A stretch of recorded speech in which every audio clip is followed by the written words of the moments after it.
Okay, so Hugo, you watch the Congress for a living. I mean, you're dialed into Washington in general, so you must be focused, obviously, right now on the January 6th hearings.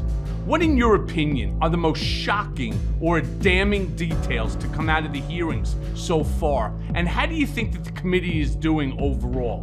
Do you think that they're laying their case out successfully? Yeah, I think they are laying out a case successfully. I mean, the biggest thing for me is there evidence of a crime here, that Trump was involved in some sort of criminal act? And it certainly seems that way when you have White House counsels, the campaign lawyers all tell you that the election fraud claims are nonsense. And then when you move ahead with a plan to pressure Pence to obstruct the congressional certification, all your lawyers also know that that is completely unlawful and unconstitutional. And Trump was told all of this, and yet they all persisted with this plan to try and throw out the election at the joint session of Congress on January 6th. And so having established, with the select committee having established his real corrupt intent, I think the committee can now move forward in establishing how Trump committed crimes in trying to return himself to the Oval Office. Okay, so you're really referring now to, of course, day 3 of the January 6th hearings. However, let's not forget the other people who had previously made statements about criminal acts that, or we'll call them unconstitutional acts, by Trump and or his acolytes, including, for example, Ivanka and Jared or Don Jr. and a half a dozen, Rudy Giuliani, right? Or as like we like to call him here on Mea Culpa, Rudy Colludi, drunken Giuliani. I mean, there's a whole slew, Mark Meadows. I mean, even with the conversations that took place that we've now learned between Sean Hannity and Kayleigh McEnany, I mean, these all really do set up some sort of an issue for Merrick Garland to consider in terms of bringing indictments. That's really what I'm looking to find out. I mean, you are there in D.C. You are wired into D.C. You think Merrick Garland's going to finally pick up the mantle and do something with it? Look, Michael, you know as well as I do, we can only pass what the Justice Department has shown us in public. And, you know, that's as good as we're going to get. I think the signs are encouraging, though, and see if you disagree with me. We have at least 2 grand juries that have been impaneled in D.C. that are looking intently at Trump's political operatives and his lawyers, right? One grand jury is looking at the rally organizers, people connected to Stop the Steal, and you know, through Roger Stone and Ali Alexander and those people. And then you have another grand jury that is looking at the Trump lawyers, so people like Rudy Giuliani, people like Boris Epstein, who, you know, people forget was really deeply involved in a lot of this stuff on January 6th. He played a real outsized role. And so you have 2 grand juries looking at this. And then Merrick Garland comes out this week and says, look, my prosecutors and I, we're watching these hearings very, very closely. And then he got asked this thing about, does the DOJ, Office of Legal Counsel, prohibit you from opening an investigation into Trump? And he pointedly said, no, it does not. I've been informed that I can open an investigation into Trump. And I think if you look at all of these things together, it suggests that DOJ has a larger appetite or a more aggressive appetite to go after Trump than we have seen to date. And I think that is encouraging. Yeah, I agree. Though then again, how many things have we seen over the course since Biden took office that we have documentary evidence? You can't argue with that. You have the sworn testimony of people with firsthand knowledge. And yet, so far, nobody has done anything. They are so reticent to step up and to file an indictment. And I don't understand why, especially after seeing what happened on the 3rd day when Eastman, right, when Trump was told Eastman's plan was illegal. But you know what? Donald's position is, fuck it, let's just do it anyway. Who's going to stop us? That's the problem here. Who's going to stop them? And we're all relying on somebody who has, again, been so reticent to turn around and to bring an indictment or a special investigation, right, by the DOJ into these alleged improper illegal acts. What do you think it's going to take? What more do you think it's going to take? I don't care if they have 30 hearings onto it. There's already enough that's there. So why do we have to drag it out and drag it out? Why not just file? I think there is an element that DOJ doesn't want to shit all over the select committee's, hearings for now. I mean, they are asking, right, for witness transcripts. I mean, there was that letter yesterday. It was real public repudiation for them to send that letter in the Proud Boys case saying, our criminal investigations are being hampered by the select committee's refusal to turn over the witness transcripts. And kind of in response to that, Benny Thompson, the chairman, said, we will give them to you at the end of, at least these hearings, potentially at the end of our investigation. So I do feel like the DOJ is waiting on that a little bit. And it is true that DOJ has focused a lot on the people that broke into the Capitol and less so up until now on the political players, which has really been the realm of the select committee. So I think actually, in many respects, even though it's taken a long time to get here, we are now seeing these two paths cross. And the moment that the select committee turns over the bulk of its evidence, people like the Eastman emails, and the select committee's only just been getting this evidence, and it's been a real protracted court process, as you know, to get Eastman's emails. Like, he only just turned over the final tranche of communications as text messages with people like Ginny Thomas and rest of the people in the Trump administration on Monday. So they've only just got it. But I feel like once this all gets packaged and sent to DOJ, the evidence so far is clear as day. I mean, these lawyers were admitting in emails and conceding that what they were trying to do was illegal and unlawful and unconstitutional. Trump was being told this in the Oval by Eastman that it was a violation of the Electoral Count Act. Rudy Giuliani was saying to Eric Hirschman, the White House lawyer, that he thought Eastman was wrong. So once you have all the evidence packaged and sent to DOJ, I do feel like there is a point when they have to, consider how can we not move to prosecute Trump when the evidence is so abundantly clear.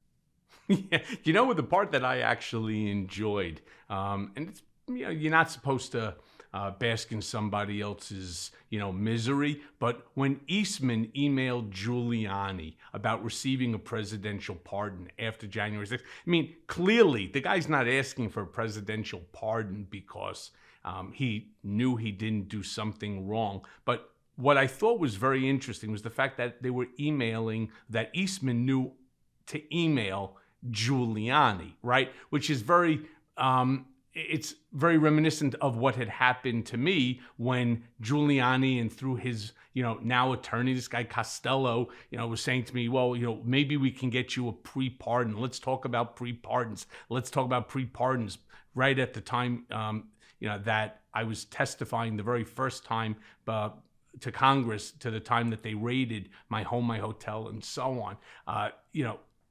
That to me, I thought was very interesting, simply because everybody knew that Giuliani was sort of the corrupt, guy who you can go to try to put your name onto the list of the potential recipients for these presidential pardons, or these pre-pardons, as they would like to call them, these pocket pardons. So I thought that was actually very interesting and telling all at the same time. Yeah, I think that, look, and this is actually one of the things I was curious about your insight, Michael, because you're obviously so close to Trump world and how Trump world operates. But I did think it was interesting how Eastman was emailing, first of all, as you say, Rudy. How did he know to email Rudy of all people? Like, why wasn't he emailing Jared? Like, he was emailing Rudy. The second thing was, why did he put it in an email, given all of these guys were still in the Willard in the days after January 6th? Like, Eastman was there a day or so later. Rudy was still at the Willard for a few days later. So why do they put this in an email? Like, that I can't comprehend. There's this lawyer basically showing a consciousness of guilt and creating a paper trail. So that was really fascinating. And I also want to know kind of what was Rudy's response to all this? What would Rudy say in response? Because Eastman, according to my reporting at least, Eastman wasn't the only one who asked for a pardon in the days after January 6th. I know of at least one other person whose identity I can't review at the moment because it was off the record, but there was another person who also asked Rudy for a pardon, and it was someone connected to Mike Flynn. And so it is striking that they all went to Rudy to try and get themselves out of this. Yeah, well, let me give you the answer as to why they put it into emails and text messages and why they were dealing directly with Giuliani. Because they're fucking stupid. There's really just no other way to describe it. Here they are claiming that we've done nothing wrong, yet they're looking for these preemptive pardons, right? Because they knew what they were doing was wrong. And interestingly enough, Donald, very much like what he did with me.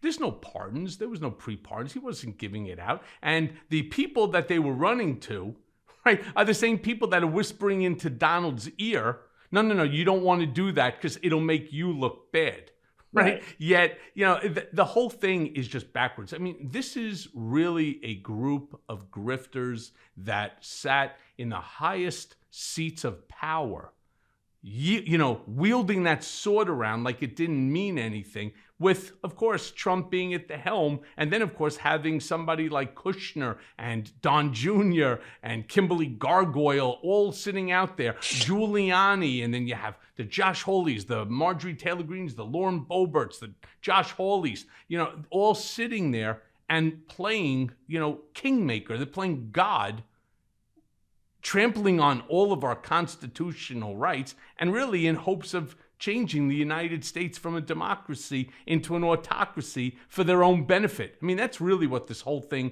was all about. But I wanted to ask you, Hugo, again, since you're so plugged in, who are the heroes that you see coming out of these hearings? I mean, the committee has been, to say, you can't say it any other way, incredibly impressive, right? But going in, Liz Cheney, for example, I mean, she tanked her own career with Republicans in Wyoming. So how do you think history will view the hearings and the people that are involved? Do you think it'll affect the American public's opinion about the Trump White House? And then, of course, going forward to these midterm elections and then the ultimate general in 2024?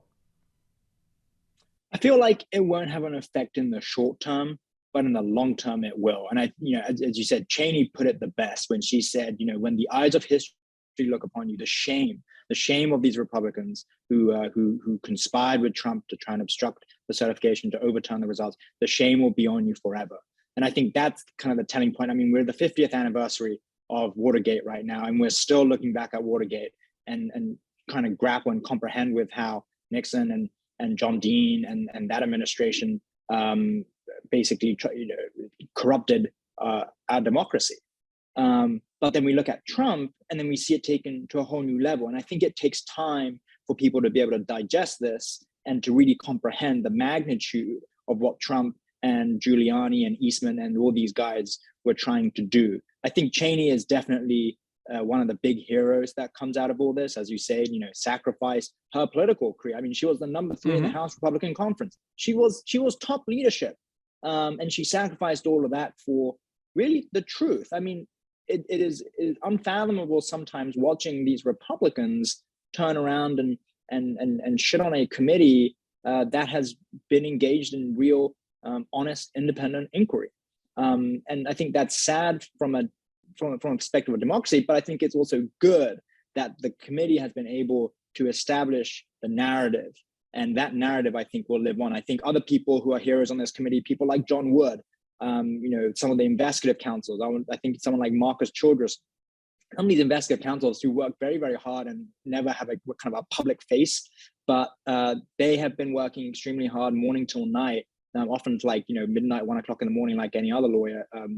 And they have been the powerhouse behind this committee. They have been doing the heavy lifting and connecting the dots. The people who aren't the heroes, though, people like Bill Barr, who are happy to talk to the committee once, they get invited, once you get called to testify, whether it was because of a subpoena or not, I can't remember. But regardless, he could have raised all of these things at the time, and he didn't. When he resigned, his letter was all about how fantastic Trump was. There was none of this stuff about he was resigning because he thought Trump's election claims were bullshit.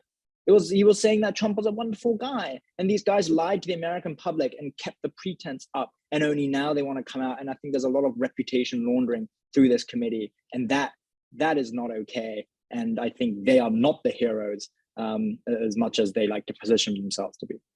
Yeah, and I've said this on previous podcasts. I've said it on television. Their goal is to try to be, reunited with polite society, because Bill Barr is seen as exactly what he is, a fat fucking pig, scumbag, right, who turned around. Look at what he did to the Mueller report by releasing that 2-3 page sort of, Summary. bullet point of the Mueller, right? His summary that completely discredited the Mueller report for what? For the benefit of Donald Trump. And then I also see people, saying that Mike Pence is one of the heroes of the January 6th. Why? Why? Because he turned around and did his... Greg Jacob was the hero of that story. Pence just figured out what was going to be the best route for him once the Trump presidency was going to end, because he knew it was going to end, because he didn't buy into the election fraud crap. But then he listened to his lawyers and decided that was the most politically convenient exit for him. I totally agree. I mean, he was told by attorneys that you can't do this. Okay, you can't also go shoot somebody in the street. So just because Trump tells you to do it, like he said he could shoot someone on Fifth Avenue and get away with it, Pence decided that he wasn't going to take that route. But I don't give him any badges for bravery or that was his honesty job. He was doing or so what he was on. supposed to do. I mean, now all of a sudden we're rewarding people for doing their job. I mean, this is like the Gaylord Fokker Participation Award. I mean, this is absolutely foolish. And it bothers me that you start to hear some of these pundits on television and they all regurgitate the same bullshit. Oh, Mike Pence is the unsung hero, who wasn't, who didn't testify, and there is no video of him, but others have because he did the right thing. I mean, did the right thing. Okay, now you get a pat on the back. Maybe we should give him a bonus, right? Or, send him away for a couple of weeks with his wife because he didn't destroy our democracy. I don't get it. There's so many people. Great point. You mentioned a great point, and it's like Pence didn't testify. He was happy to send his aides to go testify and convey the message that he wanted to testify, but it always struck me as there's no way around saying it. Like, it's kind of cowardly, right? He didn't want to go testify to the committee, presumably because he thought it would hurt his presidential bid for 2024. But he didn't testify to the committee. If he was really a hero, he would have gone in and voluntarily and been like, look, this is what happened. And he didn't do that. And I think that for me is telling above all. Yeah, I totally agree with you. I have people on social media saying, oh, Michael, you're a hero. You're here. I don't consider myself to be a hero. I just consider myself somebody who responded initially to a subpoena and then continued to cooperate. But I cooperated at the worst time in the world for me, right? I had just been raided. They took 10 million documents from me. Trump was in power with a willing and complicit scumbag for an attorney general, right, that was willing to destroy me and my family simply to appease his master. And yet I still did it. My family, myself, we were all in fear for our lives. I mean, there are a lot of crazy people that are out there. And the fact that Pence sent other people to testify in his behalf after Trump is out of office, and God willing, and it's my belief that he will not be running again, all right? That to me is not bravery. It's just really not. Bill Barr sitting there, with his legs crossed, with that fat fucking belly hanging over the table, sitting there. I told him it was bullshit. Right? No, Bill. You're bullshit. And that's why, I'm suing them for the unconstitutional. I can't wait to get him across the table for a deposition so we can find out the truth. Why doesn't he tell everything? Well, I know that he wanted to do that in his book, but they cut out obviously a lot of stuff, and he wanted to make money off of his, his steward as attorney general, but he couldn't come out and he couldn't tell what really was going on. The other things that Donald and Don Jr. and Jared and Ivanka and, Laura Trump and Eric Trump and the whole clan, right? What Rudy was doing. Instead, he wants to make it into a joke, right? I told him it was bullshit. He didn't want to listen. And so I decided to resign. You resigned after the guy lost. I mean, that's not, to me, bravery. I don't get it. And it bothers me how much airtime that the guy's actually getting. They should really drill down on everything that the guy knows. And let's put an end to wasting taxpayer dollars on these hearings. And let's just start the indictments. That's what I keep trying, to say. And it's what I'm certainly hoping for.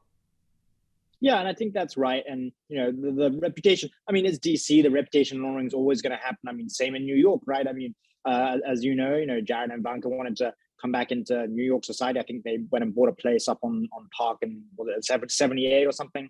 Nope, And 59th. 50. Okay, and then but then that didn't work out, so that they're back down in Florida. But this is always going to happen.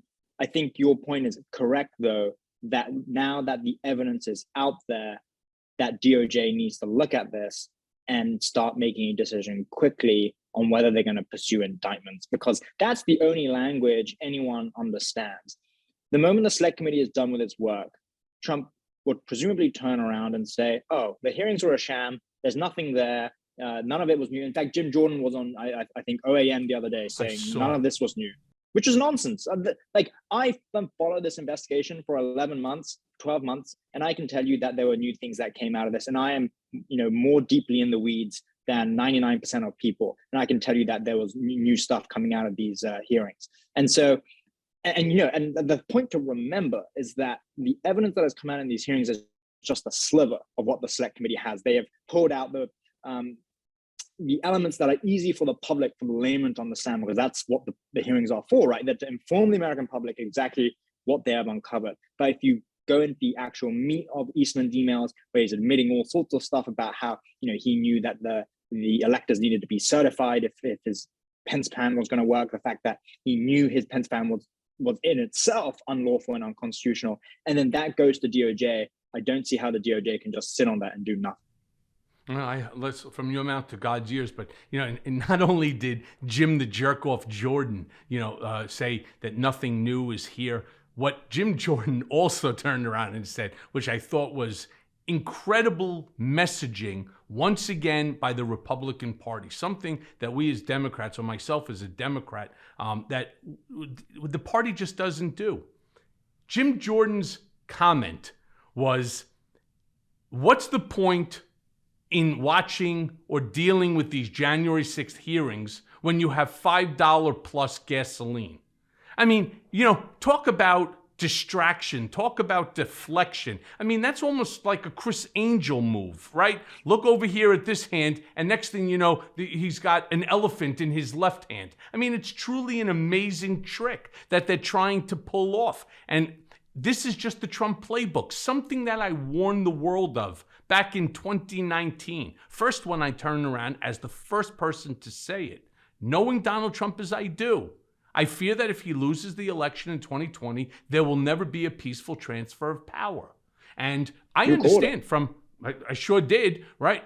I also understand that from a couple of my own inside sources that they were considering, meaning the January 6th committee, calling me to testify. They wanted to know why I thought that and other things. And from what I heard, they may even be considering playing that clip, to talk about the accuracy of it. But one of the things that I also thought was really telling about Jim Jordan here is that they are, meaning the Republicans, they are petrified of this January 6th hearing. And I don't mean simply for Donald, rest assured.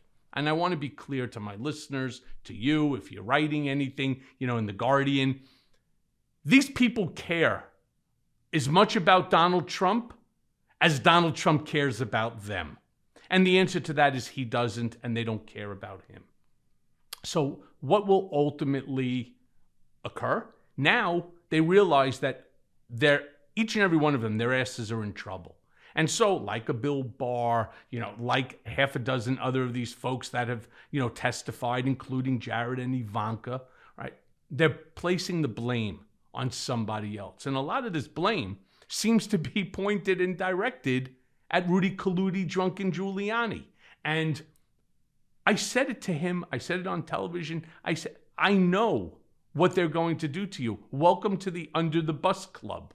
They will throw him under, along with everybody else, in order to save themselves. So, this is the time, and I agree with you, this is the time that the DOJ needs to do something. Because, look, at the end of the day, we've seen how many allegations of illegal acts going back, 5 years now, 6 years now, and yet DOJ has done nothing. And the 2 years, basically since now, or I should say year and a half since Biden has been president, the DOJ has done nothing with any of that information. Not just the DOJ, but here, Alvin Bragg with the New York, District Attorney's Office, against Donald Trump. I don't know where that Teflon is coming from, but I think this January 6th hearing is really pulling a lot of that Teflon off.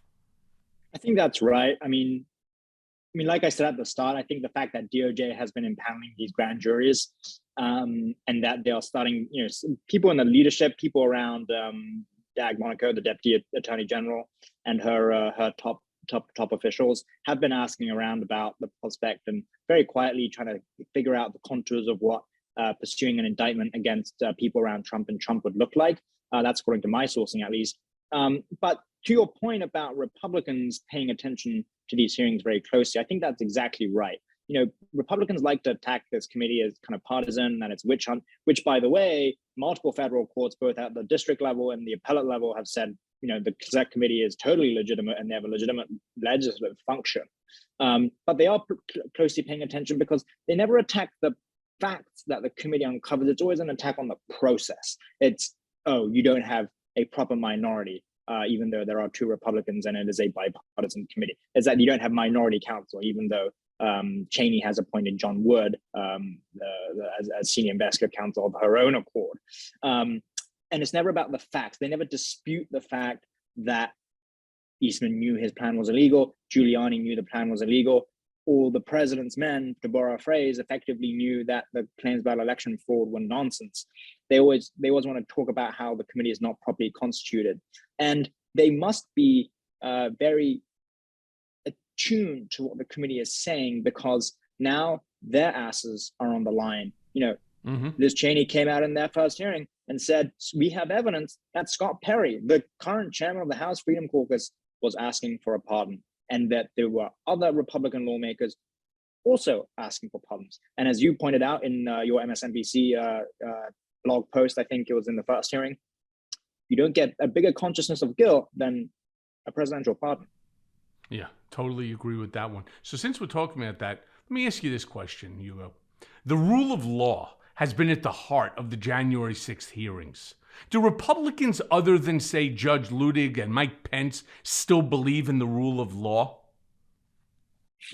I think they believe in the rule of law as far as when it's them on the receiving end of the rule of law. I mean, case in point, Peter Navarro, when he got arrested by the FBI in his contempt of Congress case, and he got pulled off a plane, and he found out for the first time what happens when you kind of thumb your nose at the Justice Department. I mean, federal prosecutors are people too, and he clearly managed to piss off the assistant U.S. attorney prosecuting that case in Washington because they went so heavy-handed with him. And Republicans are complaining about how they mistreated Navarro, but when it suits them, they like to call upon the rule of law and law enforcement. When it doesn't suit them, it's always how government's overreaching, and how Peter Navarro was treated poorly, even though he effectively is now being prosecuted for a contempt of Congress case.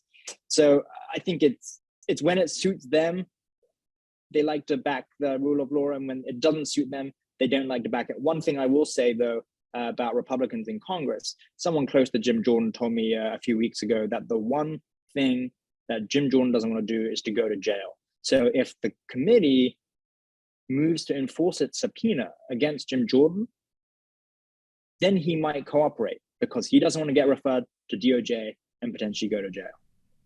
Listen, I've been there, and I promise you, nobody wants to go to jail. It's ugly, and I don't care if it's a satellite camp like I went to, the alleged Camp Cupcake, and then when they brought us to the shit side over at EA Block on the main facility because of COVID, we used to call Camp Dump Cake because the place is just a fucking shithole. Rest assured, Jim Jordan does not want to go there. Plus, all the allegations of him with the molestation of the boys. Chomos don't do very well in prison, and I think Jim Jordan would be considered a chomo, a child molester. Rest assured, he would not have an easy time there at all. So maybe before an indictment comes in, he may want to think about stopping the bullshit. And then you get Peter Navarro, and you tweeted this out about 3 hours or so ago. Peter Navarro just pled not guilty to the 2 counts, right, of contempt of Congress for refusing to comply with the January 6th committee subpoenas. One thing about Navarro, I'm dumbfounded. Though, I'm dumbfounded, Hugo. A lawyer. Yeah, but I'm dumbfounded. He's pleading not guilty, but yet he refuses to appear. So it's sort of like, are you going to appear or are you not going to appear? If you're not, how do you plead not guilty? It's merely a delay tactic, and it's not going to work out to his benefit. And I said that to everybody at my House Oversight Committee. I know what you're doing, and I know the game that you're playing. I know the playbook because I wrote it. Right? So don't try to run the playbook on me. And Peter Navarro, Jim Jordan, Mark Meadows, all of these fucking assholes. It's all the same thing.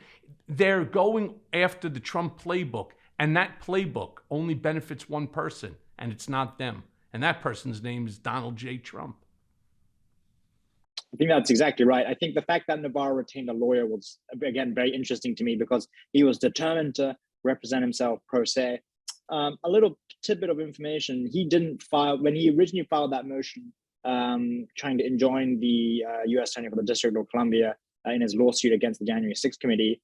That motion he didn't write by himself. He was consulting with a lawyer, and then he told the FBI, as we found out at his arraignment, to reach out to his lawyer. So he has all this bravado on the kind of public side, saying, I'm going to represent myself pro se, and this is a witch hunt. But secretly in the background, he's been working with a lawyer the whole time. And then when it actually comes to him being charged with 2 counts of contempt of Congress, he's now retained a lawyer, and it was evident in the filing last night.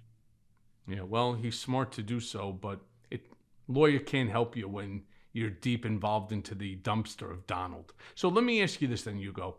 How are McCarthy and all of the Trump toadies in Congress going to carry on as if nothing has happened or has changed? I mean, they can say the January 6th committee is illegitimate all that they like, but a whole bunch of their own people have testified. So it's going to be real hard for them to have it both ways. You agree with that? Right? Or are they just going to keep on denying reality, which is exactly what it seems like they're doing? Well, if the past is an indication of the future, I think it's probably going to be the latter, and they're going to deny reality. I have to say a lot of the arguments are completely shameless, and it's very hypocritical. I mean, one story that really sticks out to me every time I think about kind of McCarthy and Republican hypocrisy with this January 6th committee was when McCarthy said days after January 6th that Trump was responsible. It was fine because he said it. But when Cheney says it months later, suddenly that's not okay because it wasn't McCarthy saying it, and McCarthy by then had already made up with Trump. And Harry Dunn, the US Capitol Police officer who was trying to get McCarthy to get Republican support for the original 9/11 style commission that Congress was proposing, that House Speaker Pelosi was proposing, he put this to McCarthy, and McCarthy had no response. And the reason he had no response was because, well, his hypocrisy was getting exposed. But the news cycle moves on. And I think so long as there's no legal accountability for these people who aided Trump's effort to overturn the election, to commit these felonies, and they're serious felonies, like obstructing an official proceeding, conspiring to defraud the United States, as long as there's no legal ramifications, these people will continue just the way they are because they will see that there is no consequence for behaving in the way that they did. And I think that's really the takeaway here, right? Something needs to happen from an accountability perspective. Otherwise, nothing will change because that's the only language they understand.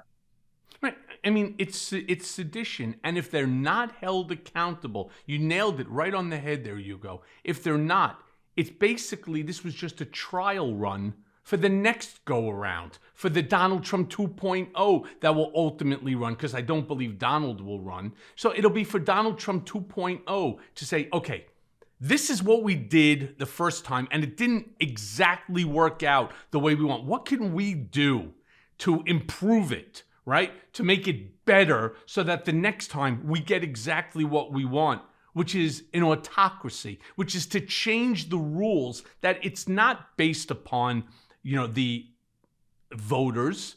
It's based upon who's counting the votes. It's based upon who's the vice president of the United States. Because right, according to the votes, Republicans, for God's sake, sure. Right. Because according to the Republicans, right, according to Donald, Mike Pence had the complete authority to do this, right? You remember he stood up there? Mike Pence could do this. All right, Mike, you're my friend, but I'm not going to like you very much if you don't do this, if you don't change the electoral process. That's not the way the system works. And we really need to be careful because our democracy is in real peril and we are so close to losing it that I'm trying to use Mea Culpa. I'm trying to use my platform, not just to get out the truth in terms of what happened to me, my relationship with Donald Trump, derangement, syndrome, all of these other issues. I'm doing it really to create a movement because come the midterms, and especially the general election, if this becomes a red sweep, I'm telling you, our country's in trouble. We will never be able to get democracy back the way we know it. And we're seeing this every single day. Look at what Trump did by stacking the Supreme Court. Now it's women's reproductive rights. What's next? You're going to have, obviously, they're attacking critical race theory, white superiority, Southern white Christian coalition, beliefs. This is not America. This is not the America that any of us were born into or want to see our children, in, or our grandchildren, great-grandchildren, and so on. I mean, this is really dangerous stuff that Donald has put forth. And if we really don't get vigilant and start getting to the poll and getting rid of these fucking lunatics, we're not going to have the country that we had before. So let me move on and just ask you this then. Do you think that when all is said and done, the January 6th hearings are over and the case is left for the DOJ to manage, will anyone go to jail for the series of treasonous crimes, or will it just be business as usual, like what happened with the Mueller report, right? And further, do you think that Merrick Garland has the balls to hold Trump accountable? Because we all know, and we've seen now, these low-level oath keepers and Proud Boys and a bunch of other people who got, 45 days of imprisonment, right? Because, and you brought this up about Nixon. I mean, Nixon was just exiled and others went down for him. What do you predict will be Trump's fate? Mar-a-Lago with an ankle bracelet, perhaps? I think that's a question that only Merrick Garland can answer because, he's going to be the one calling the shots, right? Ultimately, I think, we can only hope that the DOJ looks at the evidence and thinks this is a prosecutable case and goes ahead with it. I mean, hope springs eternal in my book with DOJ. I think they are going about this in a more aggressive strategy than they were previously. And they are looking at it they're looking at prosecuting people around Trump's inner circle now, which is a welcome development. I think the way they are trying to go about investigating from the bottom up is an interesting strategy that the select committee actually turned to towards the end of its investigation. Originally, it was trying to go from the top down. It was trying to start by looking around Trump, looking at Trump, seeing his contacts, his communications with people in his inner circle, and trying to connect the dots to see if there was some sort of conspiracy. Towards the end of the investigation, though, the select committee in recent weeks and recent months has started to also adopt a bottom-up approach, which is interesting, right? They're trying to look at the low-level guys that broke in. Now, who are their immediate handlers or minders, who in turn managed them? And so if you look at the seditious conspiracy cases that are working its way through the courts now, someone like Enrique Tarrio, the national chairman of the Proud Boys, he has a history of flipping on people, and he has a history of cooperating with prosecutors. So I do wonder if they are going to pursue this strategy of trying to get someone like Enrique to flip on someone else above him, and then trying to get that person above him to flip on someone else above him. Because once you start getting from the militia groups to stop the steal, now you're in kind of Roger Stone stratosphere, people like Mike Flynn stratosphere, then it's a pretty short step to Trump, actually. And so there's only like a few hops you need to go from Enrique to Trump. And I wonder if that is kind of how they are trying to structure this criminal investigation. And if they are, that would give me actually good reason to be optimistic. Okay, so look, when I first started my legal career, of course, before many years later, getting involved with Donald, and biggest mistake of my life cost me my family's happiness, money beyond my law license, reputation, etc. All right, I did litigation, and you don't need, right, 50 pieces of information that all prove the same thing. All you need is one, especially in a case like this. They already have spoken to about, 1,000 people. They have 100,000 plus documents. I mean, if you take the number of hours that they spent with all the witnesses, it's more than 2 years of 24/7 testimony, right? So they have a ton of information. How about just concentrate on one or two things? Let's just play something out here. Take this guy Barry Loudermilk, this asshole from Georgia, and he's walking around, and you have the video of him walking with individuals, and they're with their video cameras taking photos and taking, video of the Capitol and so on the day before. Now, there was no tours that were being given. And so the question is, we know the point is, we know that these people were there at the January 6th insurrection. We know that they had a map that they must have designed from their videos or whatever. So now we get this guy Loudermilk, and you put his ass in the fire, right in the fire, and say, this is your chance to escape, treason, which is life. All right. Tell us, who told you to give these people the tour? Who did you report to? And rest assured, I know Donald better than anybody. I do. I know Donald better than anybody, which was why I was able to predict what he was going to do, along with about a dozen other things. Not because I'm Nostradamus, but because I know the animal that I lived with. All right. Everything comes back to Donald. All right. Now, it could be something like in the movie American Gangster, right, where Denzel Washington is playing, Frank Lucas, and he goes, nobody talks to me. Everybody talks to Huey. You talk to Huey, Huey talks to me. It's a matter of speaking to 3, 4, 5 people, and they've already spoken to these people already. So just connect the dots and hold him for this. I mean, this is, it's just so apparent. And then put it to the video of Donald sitting out there telling everybody to go to the Capitol. I mean, I don't know why we're trying to reinvent the wheel when the wheel is already there. All you have to do is just pick it up, put it onto the frame and, secure the lug nuts. It's just that simple. I think a lot of this is to do with kind of DOJ's mentality, right? Like, the feds don't like to lose, and unless they have that 200% airtight case, they don't want to bring anything, because that's just how the government is in these sorts of litigation, right? I think that's just the peculiarity, not the peculiarity, but that's just the modus operandi of DOJ. So I think we always have to kind of think about that in the back of our mind. But then, someone like Loudermilk, you could just sit him in a room and try and get him to kind of confess, as it were, right? But Loudermilk, if he sticks to his guns, he can mount all sorts of defenses that try and obfuscate exactly what was going on. And I will share some of the reporting that we put in the story when we covered the Loudermilk tour a few days ago, which was one of the person who was taking photos of the staircases and the security checkpoints and the tunnels leading into the Capitol. We believe he left Georgia on January 4, took one of several convoy of coaches up to DC. They stopped up in Columbia, South Carolina, around midday on January 4, and they got into DC the late night January 4. Then they went and did the tour on January 5 around 1 p.m. because we saw he had posted a Facebook Live video. All of this has since been taken down, but he posted a Facebook Live video on his account.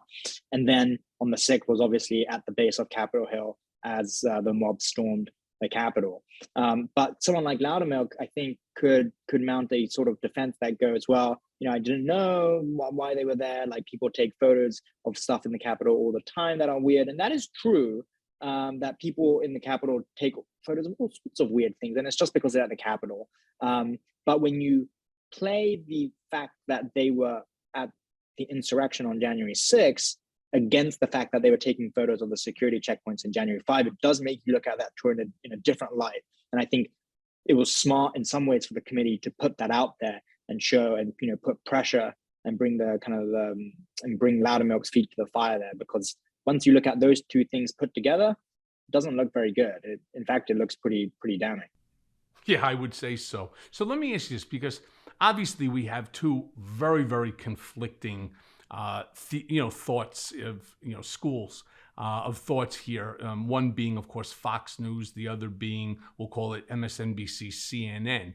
And Fox News didn't want to run the hearings. I mean, are they completely devoid of reality? I mean, are they running or trying to run some sort of authoritarian agenda through the news, that they present? I don't understand Fox News. I really don't. And their audience is clearly getting the message that it's us against them. All right. How can we as a society hold them responsible for calling the big lie truth and then basically brainwashing millions of people? Because look, I know that you are very active on social media. You start seeing some of these clips and you would think that they're fake, that they're just, to make you smile and laugh, when you have reporters speaking to MAGA hat-wearing people who tell you that all of the ballots were shot up to Mars, right? And then from Mars, it's shot back down to Earth, but it changes from a Trump vote to a Biden vote. I mean, that's not reality. That's, first of all, these people are ignorant, yet that person holds the same power, right? Meaning to vote as you do, right? One vote, one person. I think a lot of the Fox News coverage of this has been because it all started because the first hearing was in prime time, and at the first hearing they were very, very worried that their texts to Donald, to Mark Meadows, would be played by the select committee, and indeed they were. I mean, it exposes their hypocrisy, and it was clear that was what they were afraid of. Sean Hannity texting Meadows, clearly showing he knew January 6th was an insurrection, clearly knowing that it was all predicated on a lie. And when those text messages are playing in front of you, there's no other conclusion you can draw other than the fact that these Fox News hosts in prime time are lying every night when they say it wasn't an insurrection, or as Trump is now calling it, the rush on the Capitol, which, by the way, no one else is saying. It's just that, like I was saying earlier, like, you can't dispute the facts. And so that is where, as this all comes from, right? This is Fox News hosts realizing that they're going to be exposed as liars and hypocrites, and they don't want their audience to see that. But I think there's also the fact that the audience doesn't want to see this as well. Like, the primetime people, the people who watch Fox at prime time don't want their reality, presumably, to be squashed and burst by the pin that is the select committee and its findings. So I don't know what game that Fox News thinks it's playing by insulating their audience from the truth. But that is effectively what's happening. Like, it's not even counter programming at this point. It's just denial of reality and denial of truth. And I think that's a very sad place that we are in American democracy. And we have moved on a little bit from this since the first hearing, because Fox is now playing the hearings in its dayside slots, right? Like the 1 p.m. and the 10 a.m. ones they actually showed some of.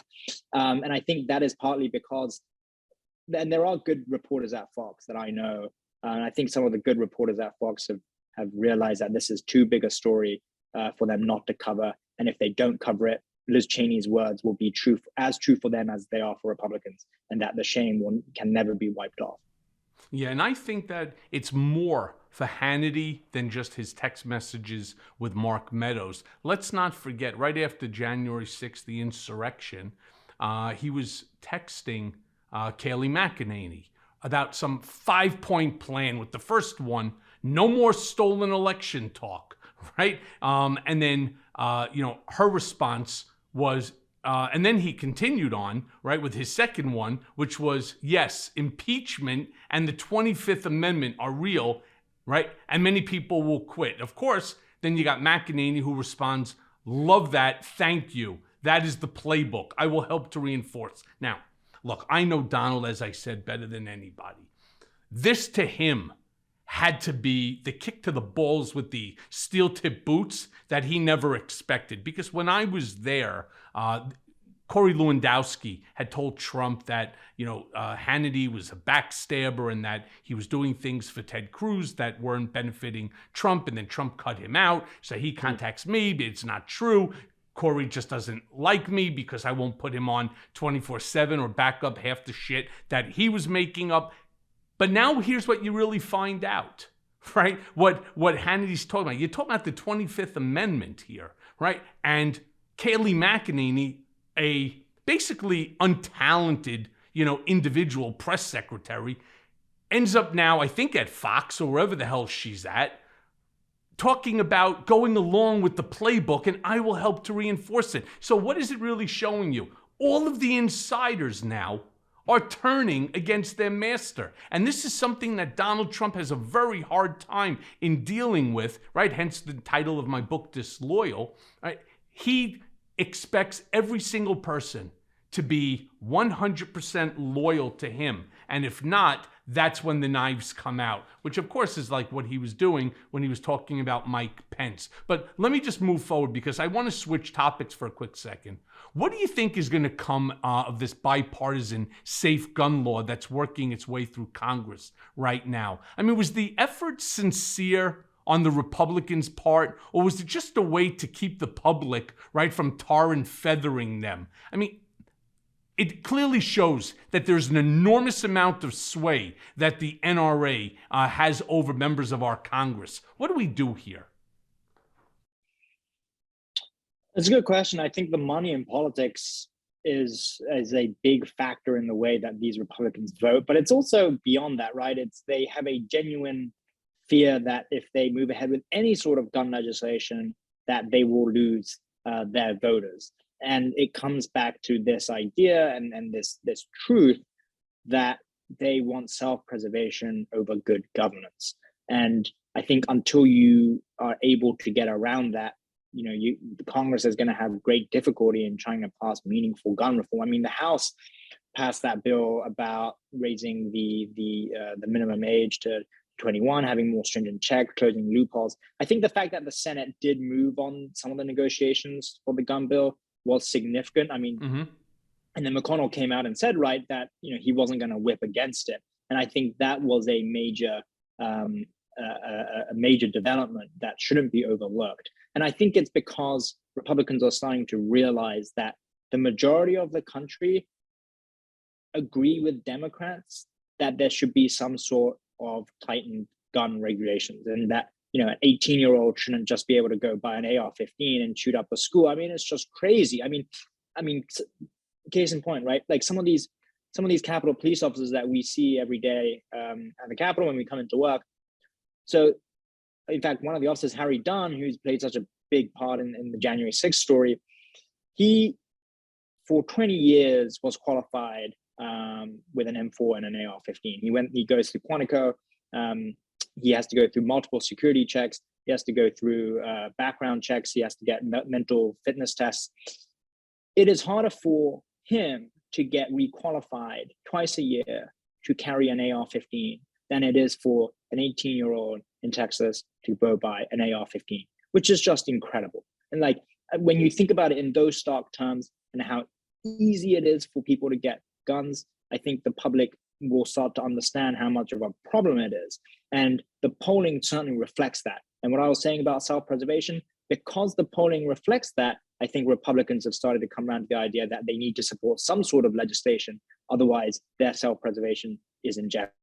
And I think that's where this is all coming from. The Republicans showing that they have some good effort in, or some kind of genuine effort in trying to tighten gun laws. So I'm cautiously optimistic that Thune and McConnell will be able to push this through. You see, I'm not. Now I'm going to tell you the reason why. Because you have a whole slew of Republican candidates now, these far right QAnon fucking lunatics, all completely unqualified to hold any sort of office. I mean, you wouldn't hire them, right? To clean your office. That's just really the truth. I mean, you have Proud Boys in office now in Miami-Dade. I mean, these are violent individuals with violent beliefs. All right.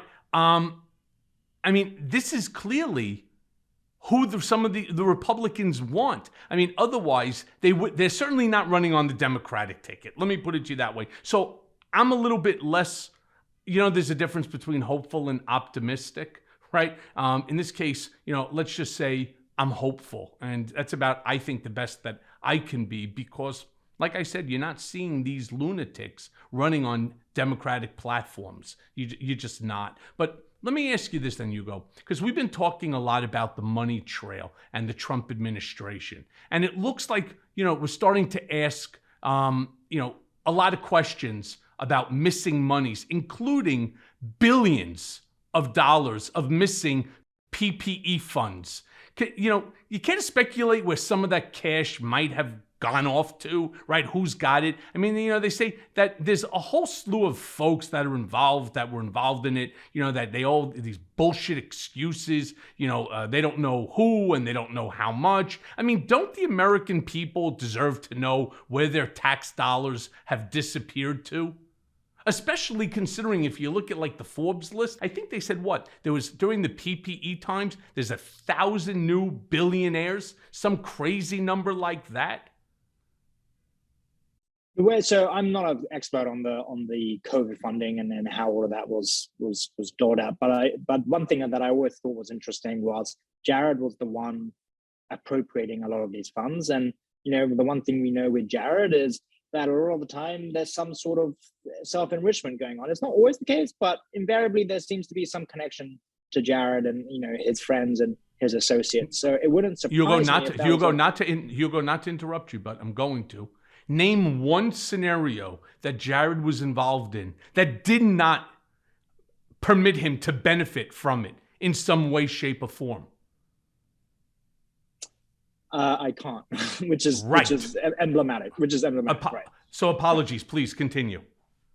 No, but look, and so the fact that Jared was handling this and Jared was the point guy on the COVID funding makes me think that, or makes me suspect that some of the money was misappropriated. If not, maybe a large portion of the money was misappropriated. Like, there needs to be an independent investigation into that, just as much as there was a lot of money that seemed to go missing around the inaugural, right? I mean, when Tom Barrett was involved and there was a lot of obfuscating between the different creation of different small shell companies, like Tiny Horse, and as there was a lot of what appears to be malfeasance around the inaugural. There appears to be a lot of malfeasance around the COVID funding. Whenever the Trump family gets involved, for some reason, money seems to go missing, and so that's probably as much as I could probably speculate on where the money ended up.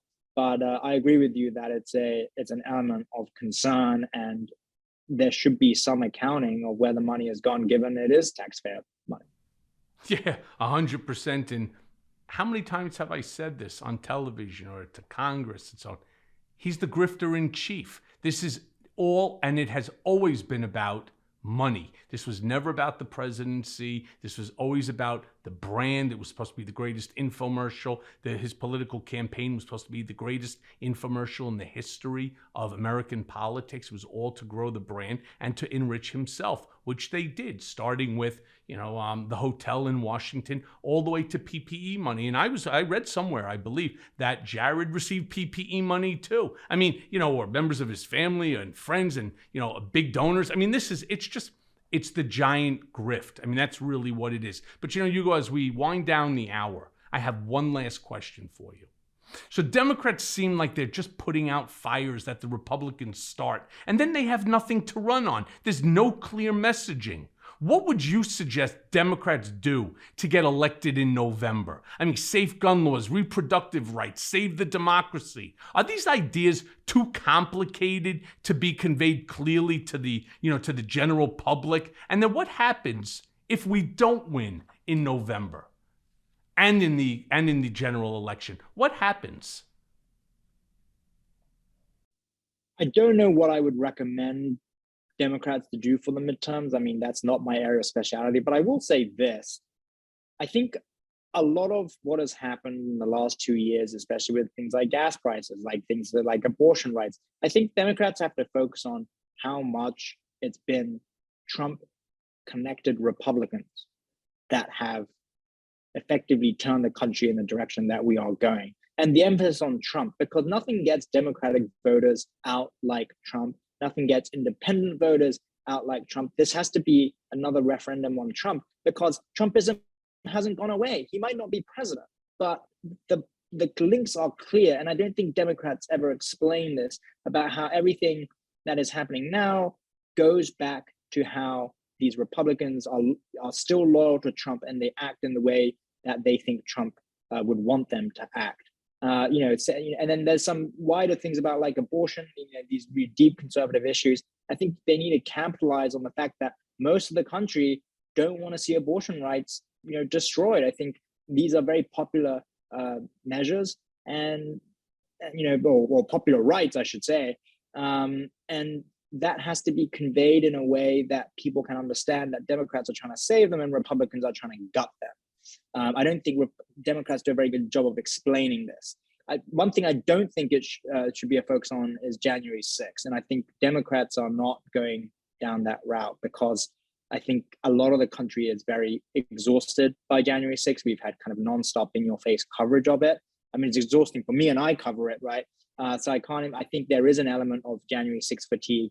But rather than reacting to Republicans all the time, as you say, I think Democrats really need to be more proactive and do the kind of dirty politics that Republicans are very good at. Like, Republicans are very good at blaming everything on Democrats, even when it's clear that it's not Democrats' fault. So I think Democrats have to turn the other cheek and start blaming Republicans in the same way that Republicans blame Democrats.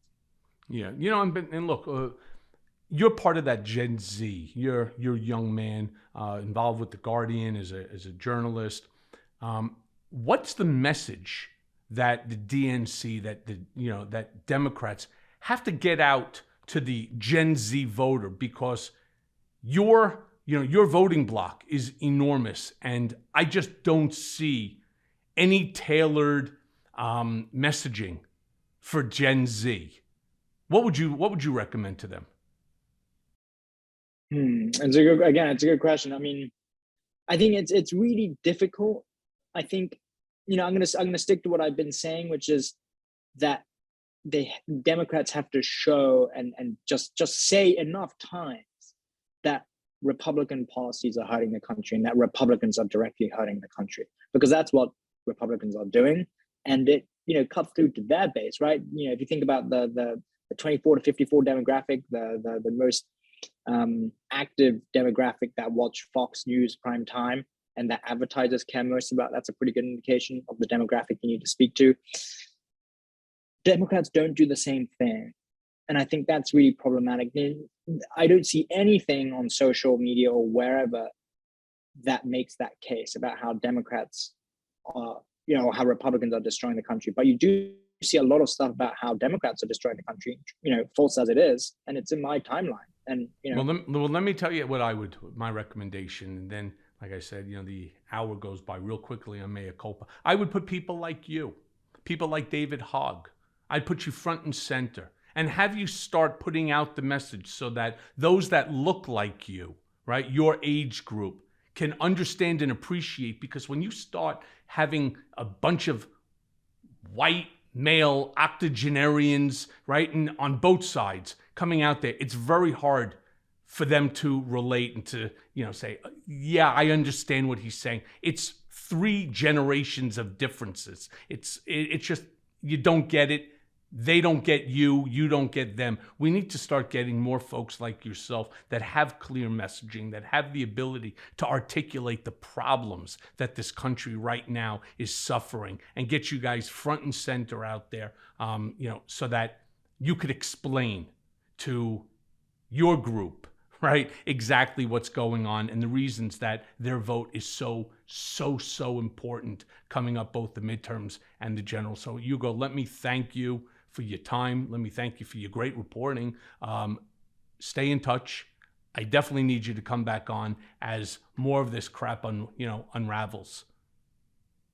Well, thank you so much for having me. I think your suggestion is right on the money. I don't know if I would be the best person necessarily to be talking about this, but it's true that I think it is very difficult. And speaking from personal experience as an above average consumer of news, that it is very difficult to relate to anything on cable where you see these middle-aged or kind of older demographic people opining generally about what young people should be doing or what the country should be doing. And this is the thing, like, and most Gen Zs, most millennials don't consume news that way anymore. Like, people do stream, people do flick through 1-minute clips on Instagram and on TikTok.